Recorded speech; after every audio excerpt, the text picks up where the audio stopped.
All right, hi everyone. Josh here with Attitudes Team KAIZEN Ingenium. This is one of our PlanetPoint presentations where we take LittleBigPlanet and turn it into kind of a PowerPoint presentation. This one is Game Design 101 where we cover the basics of game design, and this can apply to a video game design or board game design, D&D campaign, or like a game you play outside. It's kind of high level, broad topic. So the first thing that you need to do if you want to be a game designer is analyze the games you already play. What I mean by that is take a sheet of paper, split it down the middle, and on one side write what I like, and on the other side write what I don't like. And don't just say something sucks or rocks, because that doesn't give you enough information. Say stuff like, I felt that this area didn't have enough checkpoints, or I felt that this boss was really well paced and challenging but accessible enough that I could beat it, but I felt I still had to work for it. That kind of stuff. Because that will help you break down the basic elements of what you're playing and help you build your tastes and design and rhythm as a game designer, so that you know more about what works and what doesn't based off more than just immediate gut reaction. Next up, when you start designing your games, you want to start off by just building the basics of it first. Some studios call this blocking out. In our studio's case, we call it play to pretty. Basically, get it playable first, then worry about the art style. Because you don't want to spend too much time on the art style if you come to find out that you put all this art into a section of a game that actually is broken or boring or just doesn't work. So to show this off, my brother built this apartment complex out of cardboard. Has a staircase, it has an elevator with working call buttons and a player sensor. And once he got it fully working to the way he wanted, he copied and pasted it and added the art style. So that way the art style is only there to make up or to show off the prettiness of it, to complete it. It's not there to make up for a broken or lackluster experience. It only completes it. That's it. And on a similar note of that, think about your theme. And what I mean by that is think about your theme look, the kind of emotion that you want to evoke, the kind of story you want to tell. Because when you first give people creative tools to make a video game, you generally get this. Each of these individual items is cool, but the problem here is that they don't tell a shared story, they don't evoke a shared emotion, so it's all chaos and crazy, and it gets lost in your mind, and your eye doesn't know where to go. So within 30 seconds of me leaving this room, you will forget it. But I copied and pasted the room to the right, and I deleted out everything that doesn't tell a shared story. All these objects were in the exact same place in the other room, but you didn't see them because your brain was drowned out by all the chaos. But now you're getting this emotion and story of like old world adventure or pirates. And it's because I didn't just say, oh, these things are cool. I said that they were cool and they shared the emotion, story, and all of that I wanted to evoke. So use both of those as your kind of minimum to meet on whether something gets included in your project. Next up, we have guidance. One thing to keep in mind when you're developing a game of any kind, you have a relationship to that project that no other human being on earth has. You know all the rules, you know all the tricks, you know all the secrets. Your audience doesn't. You need to find a way to get them caught up, both by listing simple basic rules of play and how to move around and stuff, and also through what we call inductive teaching through methods like right here, what we call breadcrumbing, where I made a secret with that treehouse with the prize bubble in it. So I made a breadcrumb of score bubbles to let the audience member go, there must be a way for me to follow that trail and get up there. And let the audience member discover on their own the natural way to follow that trail to the surprise. Because otherwise if I do all that work to make a surprise but don't breadcrumb it or teach the audience member somehow to understand where secrets are, then most of them will never ever find it and it won't be worth it. For instance, there's a game that came out on the original Xbox and then eventually came to a bunch of other systems called Ninja Gaiden. And in Ninja Gaiden, when you first come across an area that has like a light baby blue color on some of the environmental features, a character will pull you aside and explain to you that whenever you see that specific shade of light baby blue, that is meant to tell you that there's a secret nearby. Then from there on out, it's on the player. Whenever they see that light shade of baby blue in the game, it's just a visual reminder of, hey, you need to stop and look around because there's a secret nearby. And that way they taught the player once and then let them discover it on their own from that rest on out there. Next up, we have risk versus reward. Basically, if you're going to have your audience do something hard, make it worth it. So, for instance, like let's say the whole point of this room was just to get to the right side of the room. I could tilt my stick right and get to the right side. There's no risk there, though, so there's no reward. There is point bubbles down there, so I could jump down and get them, but that light can kill me. So I have to learn how to navigate around the risk in order to get the reward I want. Point being is that basically if you make something hard, make it worth it. Otherwise, your audience will spend more time trying to figure out how to get around it than engaging with it. Next up, we have advantages and disadvantages. Anytime you're playing with a game, you're dealing with advantages and disadvantages. The best way to explain this is air hockey. So let's say that you're holding onto that paddle for air hockey.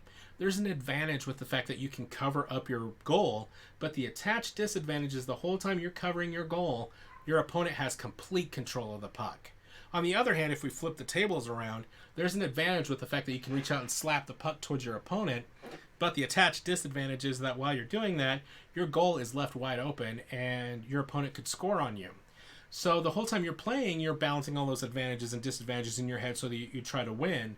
But as a game designer, making sure that these advantages and disadvantages ultimately add up to a fair game is what we call balancing. To show off balancing, I have a super powerful laser here that can kill a sackbot in one hit. So let's wait for a second for it to turn off. And notice I can't fire it again because I have to wait for that timer to be filled before I can shoot it off again. That's what we call in the industry a cooldown. And I could make a game where I could just run around holding down the fire key and blasting every sackbot that came across my reticle. But there'd be no critical thinking in that. There'd be no tension in that. I'd be so overpowered that I'd just be winning by default. Where on the other hand, if I'm playing a game and I have a super powerful weapon, but it has a 15-second cooldown or something, I'm not just thinking, oh wow, I have this really powerful weapon, I'm going to win. I'm thinking, okay, I have this powerful weapon, but do I think that I could protect myself or hide or rely on my teammates for that 15-second cooldown while I wait before I can take shot number 2? That puts it into perspective and brings the tension back where the player has to engage with critical thinking in order to win, not just go around holding down the fire key.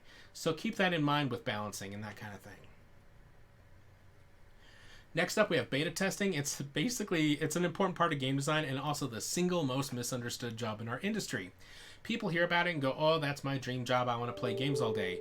And nothing is further from the truth. You don't get to play games all day in the sense that you get to play whatever you want.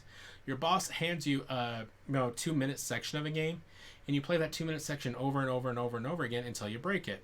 Once you break it, you got to break it again while recording it, write a report about it, and show the recording in the report to your supervisor, the artists, and the programmer involved.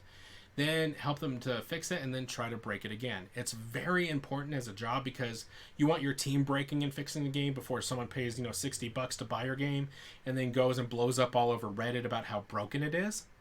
But the vast majority of people that do beta testing and QA, we also call it QA, short for quality analysis.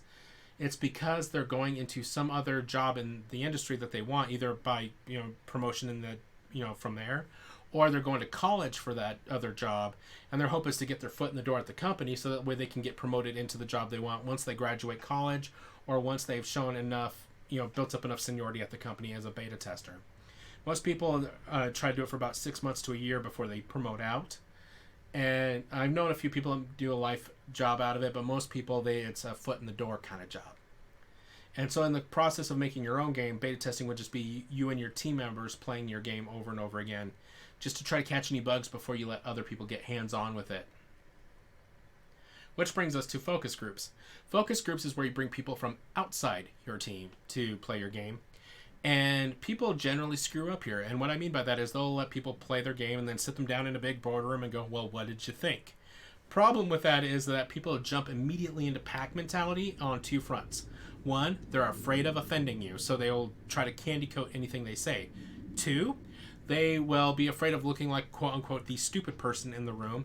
And if they think that they have a really good or bad good or negative opinion about your game, but that they're the only person in the room that has it, they won't say it because they're afraid of looking bad. So a better way to do focus groups is just let people play your game and watch them and see where they get confused, where they get frustrated, where they die repeatedly, or where they start cracking a smile, start laughing, start having a blast. Because that gives you unfiltered emotional reactions that tell you whether or not your game is working. And when you see areas where they're repeatedly dying a lot, think to yourself, maybe I need to add more checkpoints here, or maybe I need to tweak how powerful that boss is, stuff like that. And if you see areas where they're just losing it, having a blast and saying, oh my god, this is so awesome, realize that that's the key parts of your game that you need to more focus on and make sure that the rest of the game lives up to that standard. Next up, we have Keep or Cut. Basically, when you see a game on a store shelf, you see about 70% of the original idea. The 30% that got cut, it's not because game companies are malicious or anything necessarily. It's mostly because of, one, there's budget and money issues. On average, it takes anywhere from $10 to $60 million to make a AAA video game, anywhere from 2 to 5 years. And sometimes that sounds like a lot of time and money, but sometimes you run into budgetary and time issues where you just can't make everything you initially planned. And also there's artistic issues. For instance, in the Naughty Dog classic, The Last of Us, they originally had like 6 endings in development for the game. But as they got towards the end of development, they realized that only one of those endings actually capped off the story the way that they wanted it to.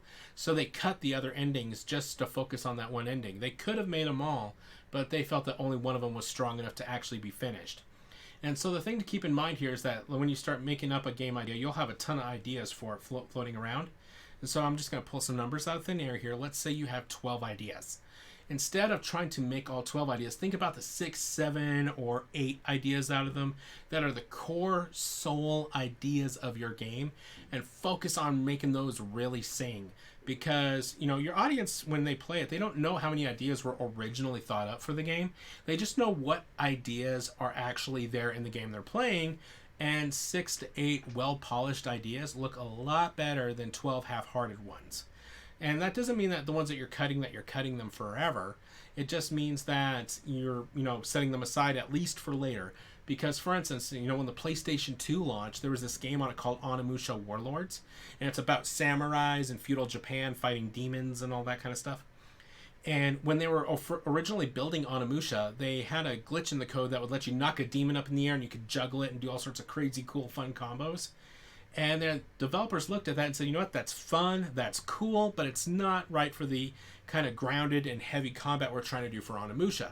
So they cut that bit of code out and set it off to the side. And then after they released Onimusha, they went back to that code and created an entire game around it that became a franchise that we now know as Devil May Cry. So it wasn't that it was cut and thrown away forever. It was just that, well, it's not right for now. Let's set that idea to the side and we'll come back to it when we can build an idea around it that's right for it. So think about that when you're developing your game, that not every idea that you'll have will make it to the final game. You want to make sure that you're only doing ideas that jive with what you're trying to do and can actually be done to a level of quality that you can honestly show someone and be proud of. Last slide is branding. People always mix up branding and marketing. Marketing is stylishly letting people know that they need your game in their life. So for instance, through commercials and ads and through what we call an elevator pitch, which is like a 30-second pitch where you try to get someone excited about your game and wanting to know more about it. And if you want to know more about an elevator pitch, just grab your favorite games, books, and movies, flip them over, and read the paragraph on the back. That's an elevator pitch. But that's all under the heading of marketing, which is like you convincing someone else that they should be hyped for your game. Branding is the immediate emotional response that they get in their head when they see your name or see your logo. So, for instance, McDonald's marketing is "I'm loving it." That's the commercial that they're blasting at you. The branding is the immediate thought you get in your head when you see the golden arches, like, yay, good food, you nasty food, whatever your attachment is. And the reason it's important to understand that is in this day and age where everyone has their own Twitter, Facebook, and YouTube account, you have to worry about what's called personal branding, because how you represent yourself online can actually impact whether or not you're hireable. And I will say this as a small owner of a small startup game studio, we do this. When people apply to join us, the first thing we do is we look them up on Twitter, Facebook, YouTube, LinkedIn, and see how they act on social media, because people have this weird mentality where even though it's called social media and even though it's very obviously public, people act like no one's watching. And that's really good for me because I get an idea of how they would act when they think they have power or they think that there's no consequences for the behavior they're engaging in. So I see if they're like uplifting to other people and they're working with people different from them to do really cool things, and they're reaching out to people and teaching people, or are they being abusive? Are they being racist, sexist, homophobic, xenophobic, like any form of online abuse? That all that determines whether or not they get a follow-up interview with me, because the thing I'm looking at when I'm trying to bring someone onto my team is, are you solving problems for me, like as in like solving problems we have with code or with art or with writing or whatever, or are you creating problems? Are you being abusive to people? Am I having to go around and apologize for your bad behavior? And I'm not in the business of creating more problems for myself. I'm going to hire people that solve problems, not create them, because I want my place to not be a place of abuse. So just realize it's okay to be who you are on social media, but you need to realize that any individual Twitter tweet, Facebook post, or YouTube video could be someone's first impression of you, and you just want it to be an accurate one that will paint you as a team player who's willing to work with people that are different from you to achieve awesome things. Because at the end of the day, that's what the world needs more of, is people who are willing to be team players. And for the record, that doesn't mean like candy coating abuse, because some people try to pass that off as, oh, well, I'm a team player, so I'm going to ignore abuse for the sake of team cohesion. No, that's not what we mean. What I mean is that you'll actively work in a way that has empathy and dignity and respect, and that when you see abuse, you'll do the appropriate thing, which is call it out and let me know, and in appropriate circumstances, let external authorities know, that you'll actually stand against abuse, not cover it up. So just keep that in mind, because ultimately dignity, respect, and kindness and empathy will get you a lot further in life, regardless of what industry you go into, than vitriol will. So thank you very much for following through on the presentation. Have a great day and good luck with your game design.